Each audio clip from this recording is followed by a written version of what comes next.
Welcome to the Healthcare Unfiltered Express, where I conduct short video interviews packed with relevant and timely information that you cannot miss. So sit back and enjoy the show.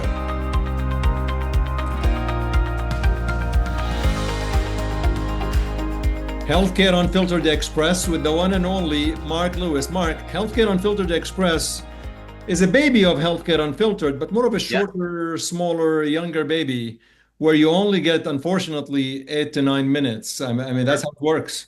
Yeah. Well, thank you so much for having me on. It's an honor always to talk to you, Chadi, and I love this format. I was just explaining to you that one of my, character flaws is I tend to be long-winded. So I like the fact you're forcing me to be brief. Shakespeare said brevity is the soul of wit. But also, I think it matters that you're expressing things quickly because that's what we have to do in clinic, right? Hey, listen, our attention span has gotten shorter with time, I'm telling you. Yes. And, I've realized that there's lots of ways that we can talk about, what is the ultimate currency in oncology? And I would put it to you, I think the ultimate currency is time. Literally, the units of time, and I kind of hate this way of thinking, but the units of time we spend with our patients are monetized. The question is, what are you getting out of that time you have with your patients? And so I think communication, especially succinctly, is actually really important. And that's the key with Healthcare Unfiltered Express. We're going to make it short, sweet, and fast. Yes. For those who are viewing this and listening to this, Mark is MOC certified. He complies with the ABIM. And with that, we believe his patient care is adequate. Now, Mark, I've asked you to come on the show, ASCO 2025. You're Yes. a star, deservingly so. So tell me a little bit and tell viewers and listeners a little bit about, from a patient perspective, you're a physician patient, Yeah. and you gave a great talk. Summarize it for us and tell us how you viewed the meeting and the science from a patient perspective. You're so very kind, Shadi. So yeah, so the plenary session is traditionally the largest session at the entire meeting, and ASCO has a tricky job because they have to sort of sift through hundreds of very, I think, commendable abstracts and pick typically 5 that they think are important for everybody to know about. And there's always going to be controversy about abstracts that were omitted.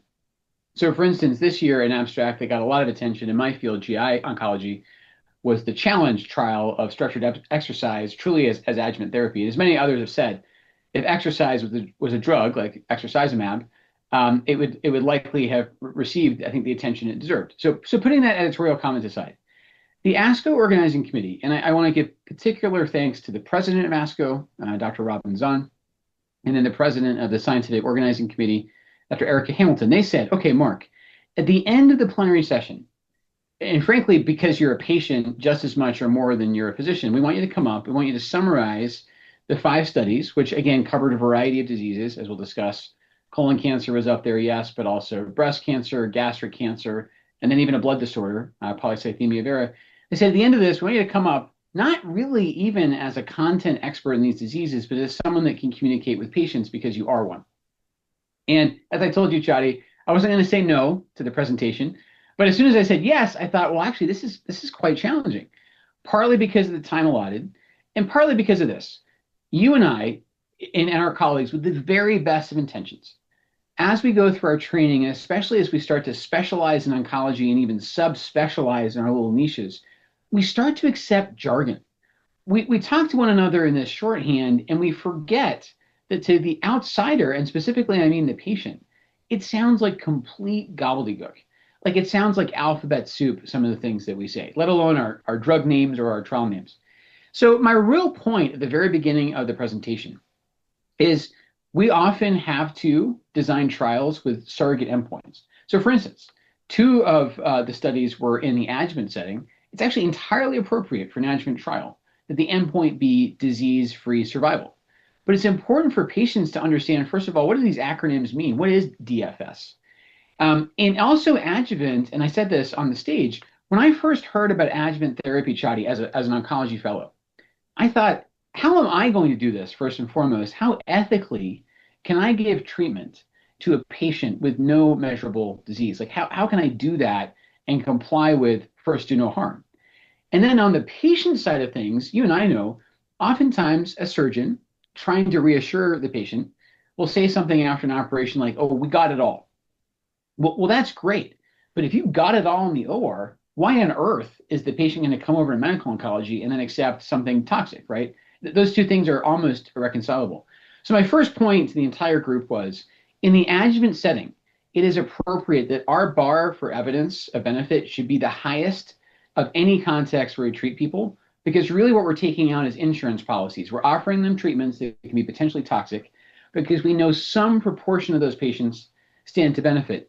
So I lumped together in my discussion two trials of very different primary sites.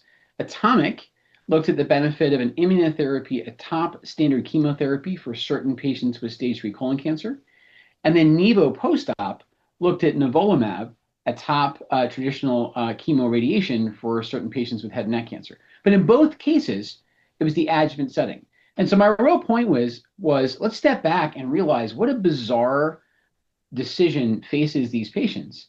Because again, they're trying to understand, well, if I am cancer free, then why would I do additional treatment? And the answer is, of course, that we suspect that they're not truly cancer free and the disease lurks in some of those patients below the threshold of detection. So I know I've already launched into a very wordy answer, but to me, sometimes we get so deep into our field that we forget that the way we talk can be literally incomprehensible. And the principles of our care at some level require a very fundamental explanation of, for instance, why do we even do adjuvant therapy? And you don't, I mean, in fairness, you don't represent the typical patient because you understand adjuvant therapy. You're Right, a medical right. oncologist, so you do it. For the average patient who, obviously they will search and so on, but the concept remains obscure. Yes. For you, you can understand it because you recommend it to your patients.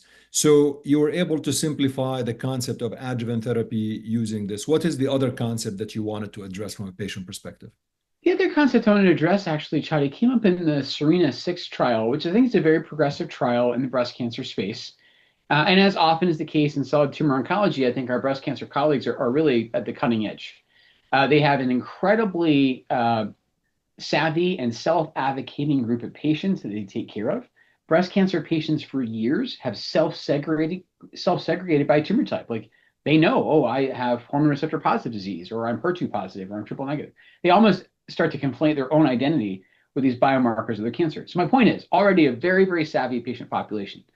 However, the Serena 6 trial is tricky because arguably what that trial is doing is using a novel technology, circulating tumor DNA, to detect resistance before it's clinically evident. So this almost gets into some philosophy, which again is hard to explain either in a quick clinic visit or on the plenary stage, which is more and more we're using technologies that can detect changes in the cancer before the patients can feel them. And the reason that matters, Chadi, as you know, is are we being seduced here by lead time bias?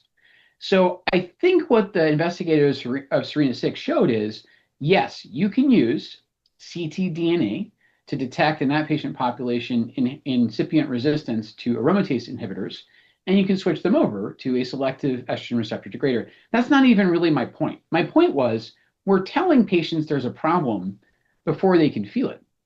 And so it's one thing to say, oh, well, that's great. We can intervene and we can switch their therapy over. But it's another if we're not actually improving their quality of life. And so my real point in discussing that abstract in particular is I was not so taken with the progression-free survival benefit. I was actually a lot more taken with the preservation of quality of life. And I said, listen, if you're going to convince a patient to switch based on a test result that they can't inherently feel, then you better be able to back it up with a quality of life benefit. It has to be one of two things. It either has to make you live longer or it has to make you feel better, or ideally both. Otherwise, we're really, again, sort of allowing ourselves to move the goalposts and say, oh, look, the surrogate endpoint got better. But the patients are naturally going to be like, well, why would I accept a surrogate? Why wouldn't I accept, longer living and better living? My last question of Healthcare Unfiltered Express, and then I'll let you go, is how do you handle a question when a patient tells you, what would you do if it were you? Yeah, well, I have the slight advantage, if you look at it that way, Shadi, of having been sometimes in their I shoes. was you, right? You tell them I Yeah, was you. exactly.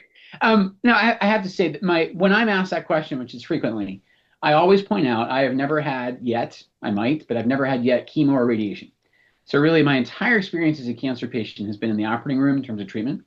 But the other thing that's interesting, Shadi, is when you and I think about why are they asking that question? And if you can actually, I often overthink it and I get to the point of thinking, gosh, they really think that we would apply a different standard of care to ourselves and our loved ones than to the people under our management and clinic. And I think what we have to do, and we can only do this one patient at a time by being humane and being candid, is convince them there's no panacea that we're hiding over here. We are going to treat you as if it were ourselves or our loved ones. And you're right. One of the reasons I didn't belong on that stage, frankly, is yes, I'm a patient, but I'm also an oncologist, and I've sort of, through osmosis over the years, learned all these, metrics and endpoints and such in a manner that a patient coming in, completely fresh to the world of oncology through a new diagnosis, they don't have the opportunity to learn all the things that I've been lucky to learn in my career. So in closing, it's totally fine at times to design trials where the endpoint isn't overall survival or isn't improved quality of life. Totally think that's fair to say. On the other hand, we should admit just how strange it is to our patients. First of all, adjuvant therapy is a bizarre concept. And secondly, it's strange to our patients to understand that we've come up with different metrics that approximate those outcomes. But we always have to ask ourselves, is this actually going to make our patients live longer or feel better or both? And if not, why are we accepting a different metric, and why was the study done in that manner? Mark Lewis, Intermountain Healthcare on Healthcare Unfiltered Express. Thank you so much. Thank you, Jody. Thank you for listening to this edition of the Healthcare Unfiltered Express. Until next time, take care.